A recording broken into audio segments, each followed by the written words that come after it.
Good evening दोस्तों, कैसे हैं आप सब। उम्मीद है ठीक होंगे। ये देखिए हमारे पोल्ट्री बर्ड्स फर्स्ट क्लास। हम लोगों ने निपल का लाइन गिरा दिया है, क्योंकि अब जैसे जैसे बच्चे बड़े होंगे तो पानी का कंजम्पशन बढ़ेगा और ड्रिंकर, मैनुअल ड्रिंकर भी लगा हुआ है। लेकिन क्योंकि मुझे तो फर्स्ट डे से ही चालू करना था, लेकिन लाइन का सफाई नहीं हो पाया था, जिसकी वजह से मैंने निपल की लाइन को स्टार्ट नहीं किया था।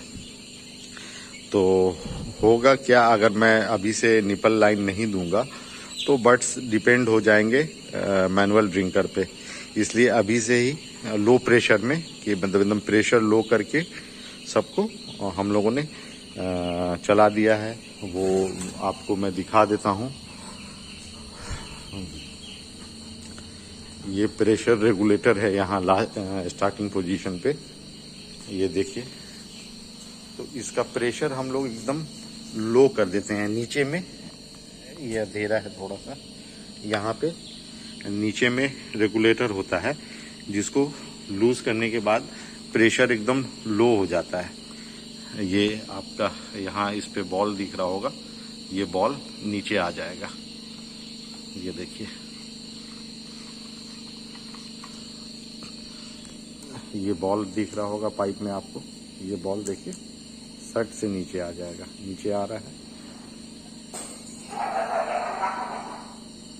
ये देखिए नीचे आ रहा है। तो वो इसलिए प्रेशर लो किया जाता है कि बर्ड्स देखिए एकदम नीचे आ जाएगा ये। तो एकदम लो प्रेशर में हम लोग इसको रख के चलाते हैं, ताकि बर्ड अगर सिर्फ उसमें चोंच टच करेगी तो पानी आ जाएगा उसमें। और जैसे जैसे बर्ड्स बड़े होते जाएंगे तो प्रेशर हम लोग थोड़ा सा हाई करते जाते हैं। तो और उसके बाद बीच बीच में हमने इजी कप भी लगाया हुआ, ये देख सकते हैं ये कप। तो इस कप में भी पानी पी लेते हैं वो लोग। तो हम लोग 10 रोज तक मैनुअल ड्रिंकर चलाएंगे, उसके बाद 10 रोज के बाद ड्रिंकर को हटा देंगे। तो अगर एक बार चिक्स को पानी पीने का आदत लग गया निपल में, तो वो उसी में जा करके चोंच मार के पानी पिएंगे। और उससे क्या होता है कि फ्रेश पानी आपको मिलेगा। टंकी कवर्ड है, लाइन पूरा कवर्ड है, तो आपको पानी फ्रेश मिलेगा।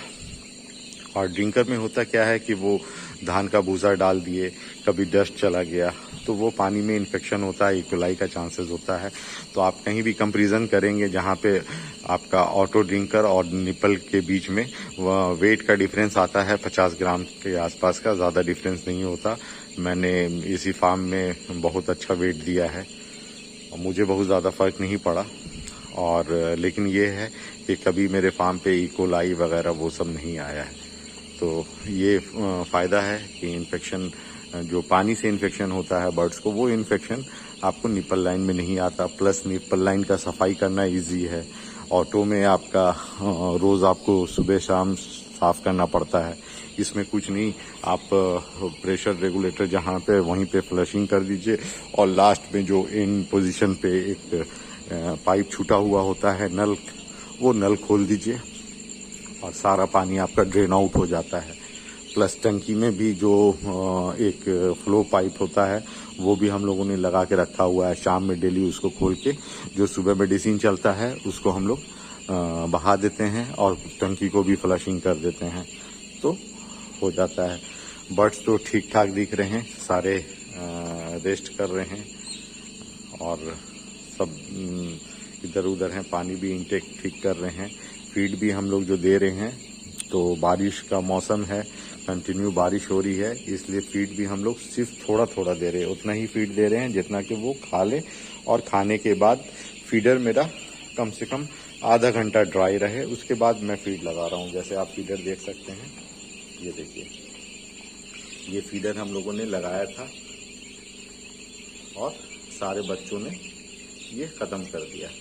तो अब ये होता क्या है, इसका बेसिक रीज़न ये है कि मेडिसिन जो मिक्सिंग होता है फीड में, तो वो मेडिसिन अगर मैं इसको एक बार फुल कर दूंगा तो वो मेडिसिन नहीं खा पाएंगे। जो डस्ट के टाइप में आपको दिखता है, आपके फीड में वो एक्चुअल मेडिसिन मिक्सिंग होता है। तो हम लोग उसके ऊपर टॉप अप कर देते हैं और वो मेडिसिन बच्चे खा नहीं पाते हैं, तो उनके बॉडी को वो मेडिसिन नहीं मिल पाता है। इसलिए ख़ास करके इस सीज़न में जब आप देख रहे हो कि बारिश हो रही है और मौसम चेंज हो रहा है, तो उस पीरियड में आपको फीड डालना है। फीड डालने के बाद कम से कम आधा घंटा ड्राई चलने देना है, उसके बाद ही फीड टॉप अप करें। थोड़ा थोड़ा सा फीड दें, उससे फीड का स्मेल भी रहेगा, तो बच्चे के अंदर लस्ट होता है कि वो आपका फीड जाके इंटेक करेंगे और उनको फ्रेश फीड मिलेगा। ये देखिए सारे बर्ड खा के रेस्ट कर रहे हैं, ये देख सकते हैं, और फ्री हैं, जो पानी पी रहे हैं। तो इसलिए जितना भी फीडर है मेरा, सब वैसे ही देखिएगा, सब में उतनी ही फीड होगा जितना वो ख़त्म कर दें। फिर आधा घंटा ड्राई रहेगा, आधा घंटा ड्राई के बाद फिर से उसमें फीड हम लोग टॉप अप करेंगे। तो थोड़ा स्टार्टिंग में अगर ध्यान दे देते हैं तो फिर लौट जाएगा। बीच में मैं अनकेयर कर रहा था, लेकिन इस लॉट में मैं पूरा केयर कर रहा हूँ खुद से। और फ़र्क यही होता है, अगर आप फार्म पे हैं तो आप एक एक चीज़ का ध्यान देंगे, अगर स्टाफ के भरोसे होगा तो फिर स्टाफ अपने हिसाब से चलाते हैं। इसलिए फार्म पे रहना बहुत ज़रूरी होता है, ख़ास करके मॉर्निंग और इवनिंग में। अगर आप एक एक घंटा 2-2 घंटा भी टाइम देते हैं तो इनफ है, फिर आपको उसका रिज़ल्ट अच्छा ही मिलेगा। और इससे पहले मैंने टाइम नहीं दिया तो मेरा लॉट ख़राब हुआ था। मैंने सोचा हुआ है कि पूरा टाइम दूंगा, तो शाम में मैं पूरा टाइम देता, मॉर्निंग में भी। कभी कभी सुबह उठा डायरेक्ट फीड चेंज, पानी चेंज होने से पहले सुबह सुबह आकर के देख के चला गया 1-2 घंटे रह के। तो इसी तरह से मैनेजमेंट चल रहा है दोस्तों। और हम लोगों ने थोड़ा सा स्पेसिंग बढ़ाया है। ये हमारा उस तरफ था, वो इतना हम लोगों ने लाइन को बढ़ाया है और धीरे धीरे बढ़ाते जाएंगे। लेकिन वो हम लोग लेंथ में ना बढ़ा करके इस साइड धीरे धीरे भागेंगे, मतलब विड्थ में भागना शुरू करेंगे, ताकि उससे फ़ायदा मेरा क्या होगा कि मेरा निप्पल का लाइन उतरता जाएगा। जैसे देखिए अभी एक लाइन उतरा, ये दूसरा लाइन भी उतार दिया है और अब ये तीसरा लाइन है जो अप है। तो जैसे जैसे मैं बढ़ाऊंगा वो तीसरा लाइन को उतार दूंगा, तो मेरा वाटर इनटेक इन लोगों का बढ़ जाएगा। और वाटर इनटेक होगा तो ऑटोमेटिकली है कि फीड इनटेक करेंगे, वाटर इनटेक करेंगे तो बॉडी ग्रोथ देंगे ही देंगे। तो मंडे गिरा था, Monday, Tuesday, Wednesday, Thursday, Friday, आज 5 डेज हो गए हैं। तो मंडे वैक्सीन के लिए काउंट नहीं करूंगा, जिस दिन चिक्स आते हैं उस हिसाब से संडे मुझे वैक्सीन करना था, लेकिन मैं सैटरडे को यानी कल ही वैक्सीन कर दूंगा।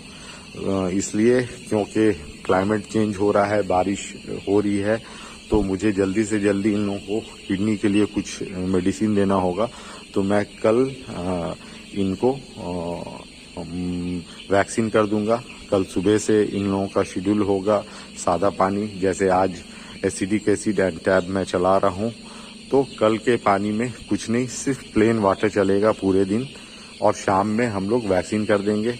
वैक्सीन करने के बाद संडे रेस्ट देंगे। मंडे को मॉर्निंग में नेफ्रो केयर इन लोगों को चला दूंगा प्रिकॉशन के लिए, 3 रोज के लिए। 3 रोज नेफ्रो केयर चला के मैं कर दूंगा, ताकि इन लोगों को किडनी सोलिंग का प्रॉब्लम ना आए, क्योंकि जनरली बारिश होने के बाद देखा गया है किडनी सोलिंग का प्रॉब्लम आता है। अब रीज़न क्या है एग्जैक्ट मुझे पता नहीं, लेकिन मेरा जो लॉजिक है कि बारिश होने के बाद जो आपका बोरिंग का पानी का पीएच लेवल जो है वो फ्लैक्चुएट करता है, प्लस टेम्परेचर फ्लैक्चुएट करता है, जिसके वजह से शायद इन लोगों के बॉडी पे असर पड़ता है। और उस टाइम में फीड इनटेक ज़्यादा करते हैं क्लाइमेट चेंज होने की वजह से, और ज़्यादा शायद किडनी पे इफेक्ट पड़ता होगा। ये मेरा गेस है, एग्जैक्ट क्या पंगा है वो मुझे नहीं मालूम। खैर मेरा जो गेसिंग है वो इसी वजह से लगता है कि होता होगा, क्योंकि मैंने कंपनी के डॉक्टर से भी पूछा तो उन्होंने भी क्लियर मुझे कुछ नहीं बताया कि क्या रीज़न है। तो खैर प्रिकॉशन मैं ले लूँगा, नेफ्रो केयर चला के, वैब्रिक का नेफ्रो केयर आता है वो मैं चलाऊँगा मंडे से। तो मोर्टेलिटी मेरा अभी ठीक ठाक है, ज़्यादा नहीं, 4-5 करके जो वीक बर्ड हैं वो सब जा रहे हैं। किन्हीं का यॉर्क सूखा नहीं है वो जा रहे हैं।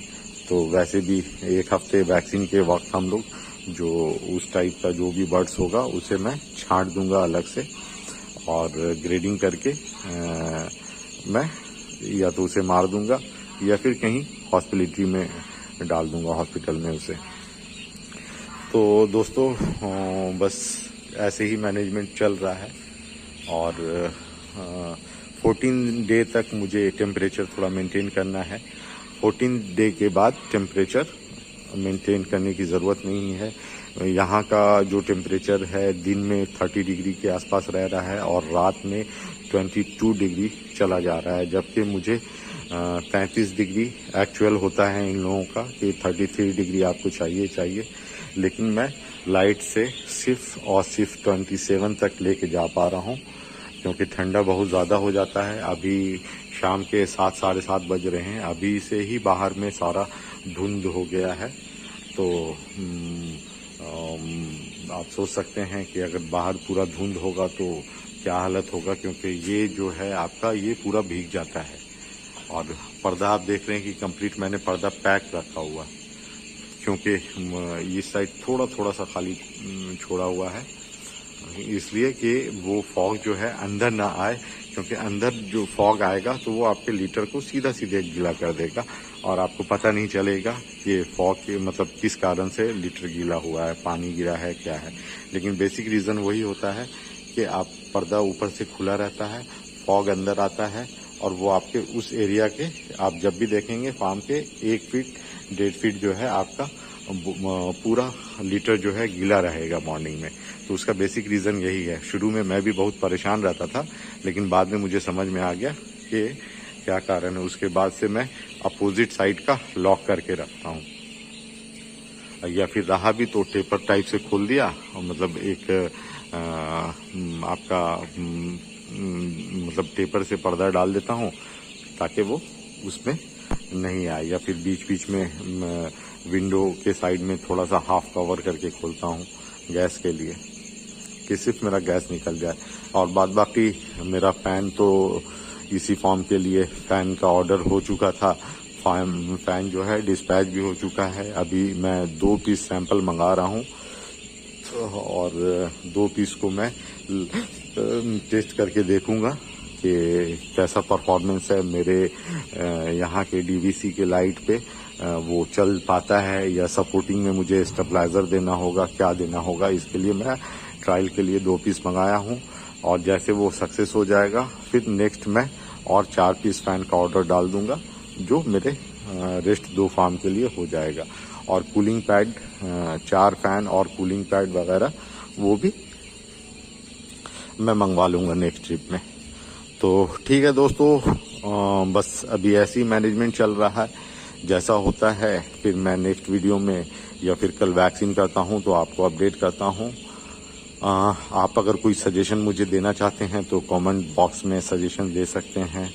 मैं सही कर रहा गलत कर रहा बता सकते हैं मुझे।